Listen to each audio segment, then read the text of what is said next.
Alright, so coming into the bus, we've already checked our doors on our pre-trip on the outside. So if we do our steps first, they're secure to the bus, they're not cracked, damaged, or missing. There's no debris for the kids to fall over. Our curb light is secure, it's not cracked, damaged, or missing. It is the right color and it is working. Our handrail is secure, it's not cracked, damaged, or missing. And we're going to move up here to the bulkhead. And we're going to check our door again. It's secure, it's not cracked, damaged, or missing. If that thing's straight, that's how you'll know that it'll stay up for you. We have our reflective triangles. They're secure to the bus. They're not cracked, damaged, or missing. We have extra fuses. Our fire extinguisher is secure. It's not cracked, damaged, or missing. It is in the green. The pin is in place, and it has been checked just this last summer. And then we have our first aid and our bodily fluid kits. And they're both secure, not cracked, damaged, or missing. And then to close this, you just break that spring, push it, and then it closes. And it is secure. Then we're going to talk about both of our fans. They're secure, they're not cracked, damaged, or missing. Our student mirror is secure, it's not cracked, damaged, or missing, and I'll check that it's in the right position when I sit down and I do my light check on the interior. Our engine, pop this open. Alright, overall look, we want to just check and make sure that we don't see any leaking, and we don't. We're going to check for hoses, belts, clamps, nuts, and bolts and make sure they're all secure, they're not cracked, damaged, or missing. We're going to look down at our oil filter and make sure that it's secure, it's not cracked, damaged, or missing, and it's not leaking. This is our oil dipstick, and we would actually pull that out, wipe it off, reinsert it, pull it out again, make sure it's above the add and below the full, and we need to do that while the engine is off. Our transmission fluid, I would check the exact same way as I checked my oil, except you'll need to do that while the engine is running. We're going to make sure that the cap for the oil is secure, and then we don't see any overall nesting on the engine. And that's all we need in the engine. And to close it, we're simply going to turn that around and flop it down on both sides. And then we're going to turn around and we're going to do a seat check. So we're going to check the backs,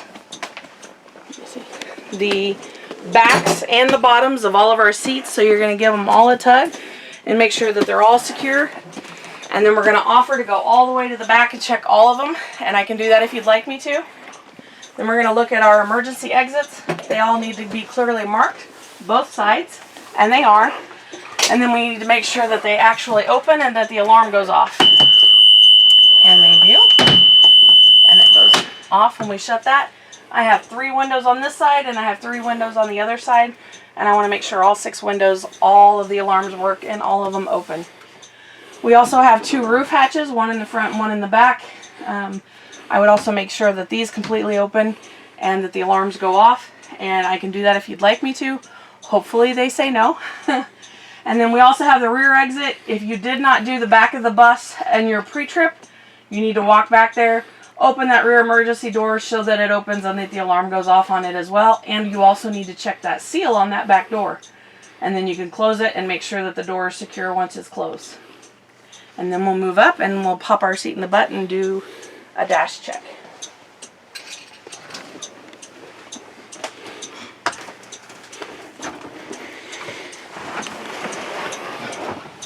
As soon as your butt hits the seat, your seatbelt needs to go on. You will have an automatic fail if your seatbelt doesn't come on before the bus moves. So we want to make sure the seatbelt itself is not frayed, not cracked, damaged, or missing. It buckles in securely. My seat is secure and it's set perfect for me. Then we're just going to go down this dash, or down the side panel. These adjust my mirrors, but they're all already set for me, so I'm not going to mess with them. This is my mirror defrost. This is my panel lights. This is a high idle button. You don't have to talk about them, you just have to know what they are. These are my headlights. We've already checked those, but while we're here, we're going to go ahead and check and make sure that my bright light indicator on the dash works. And it does. And then we can turn that button off. These are my fans. I want to make sure that they both work on high and low, and they do. And then we're going to leave them on and we're going to check our noise suppressant. And it works. It turned all of that off. And then we're going to check our driver's light, left, right, and rear lights, and you want to make sure you're checking it in your mirror because this is where you're doing your mirror check. So all of my lights are on, they're all secure, they're not cracked, damaged, or missing, they're the right color, and my mirror is set exactly where I need to have it so I can see all that. And then we're going to turn all those off. Next thing we're going to do is we're going to check our strobe light on the back of the bus. I'm going to turn it on. I'd pop that roof hatch in the back and I'd look to the back of the bus, and it sits right on top, and I'd check to make sure that it's working, and I can go do that if you'd like me to. They're probably going to say no, but you have to offer it. And then we're going to turn that off.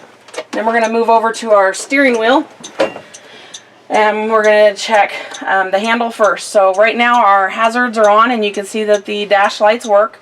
We also need to check and make sure that the left and right turn signals work, the indicators, and they do. We also need to make sure that our windshield washers and wipers both work, and they do. You just hold that in until the water comes out, and it did. We want to make sure that the steering wheel does not have any more than an inch of play either way, and we're good there. And then we're going to check our horn, and it works. Our parking brake is engaged. The bus is in neutral. We're going to check our heaters. Oh, I have my noise suppressor. That's a good indicator. If something's not working, especially fans, check this button. I left it on. That's why it wouldn't come on. So we need to make sure that that's off. So our this is our heater for the driver, high and low. Whoops. And then front heaters on high and low. And then we're going to move to the back heaters, high and low, and center toggles off. All of our heaters work. Our service door, we've already checked the glass and the seals to make sure they were secure. We've checked our stop arm. So what we want to do is we want to close it and make sure that our door shuts, and it does, and that our stop sign has popped closed, and it has. And then I'm going to open the door and make sure that the door opens and my stop sign comes back out. It does, and it did. So that's perfect. We're going to shut the door again because you can't have the door open while we're doing our test. We've already checked all of our 8-ways on the bus, so we're going to turn that switch off. And then we're going to check our defrost. Make sure you're going to physically lean forward and make sure you can feel the air coming out. And I can, so my defrosters are working. And the next thing that we're going to do is we're going to check all of our gauges on the dash. And in order to do that, we have to start the bus. First thing we're going to look for is this ABS light. It should come on and then it should go right back off. And it did. And then the next thing we're going to look at is our air pressure. Those are on both tanks. We have a front and a rear tank. Excuse me. They're both almost full. We'll hear the hiss from the cutoff valve here in just a little bit. So that will continue to rise, and that'll fluctuate as we go down the road and we actually use our brakes.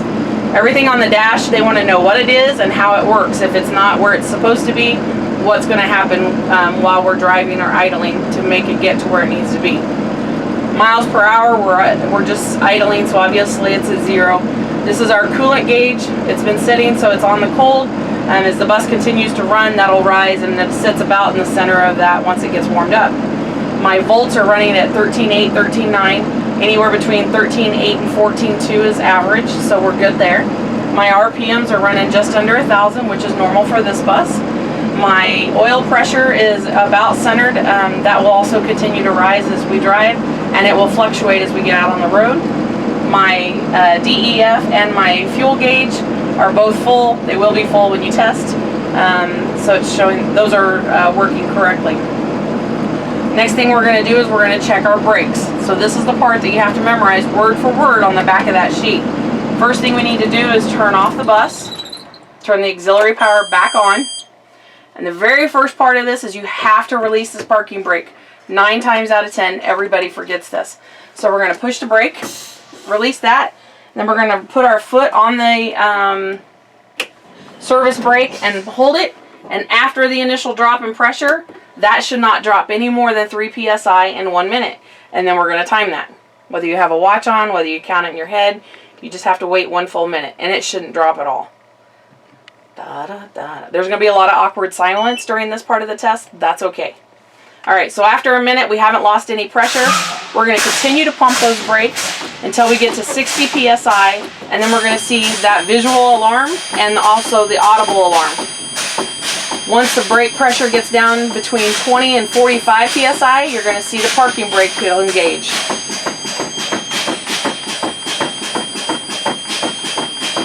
That should happen any second. There it is.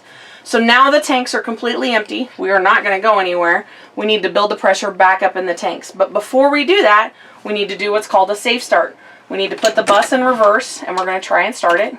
And it doesn't. And then we're going to put it in drive, turn it off, back on, wait for this wait to start light to go off.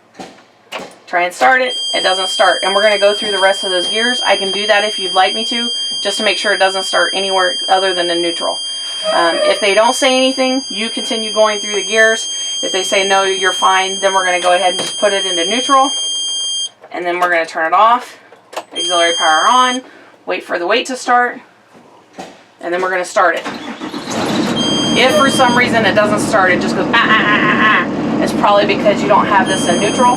So just put your foot back on the brake, push really hard, go through all the gears back up to neutral, and it should start. Alright, now we're going to build the air pressure back up into the tanks. And we're going to put our foot on the gas until this low warning light goes off, and sometimes the audio will go off first, but you need to go until the light itself, until the warning itself goes off, or until you're at 60 psi. You can rev it up to about 1500 to 2000 RPMs. It's not going to hurt anything.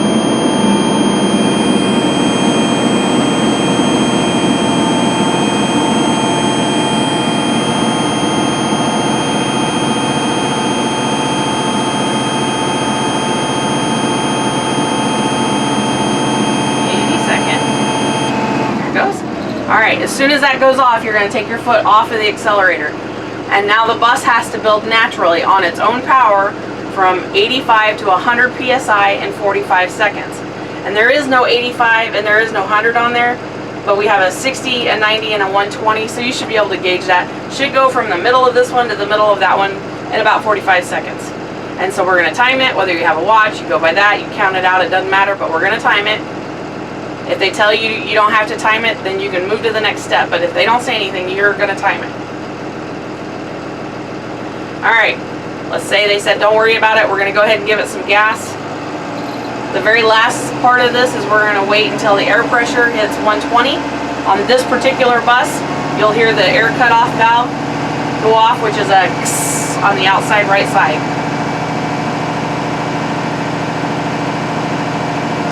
There it is. That's our cutoff valve. It happened at about 120, just like it's supposed to.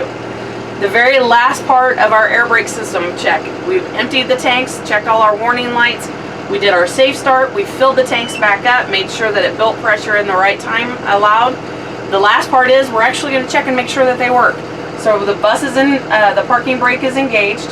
We're going to put it into drive, and we're going to give it a little bit of gas, rev it up to about 1500.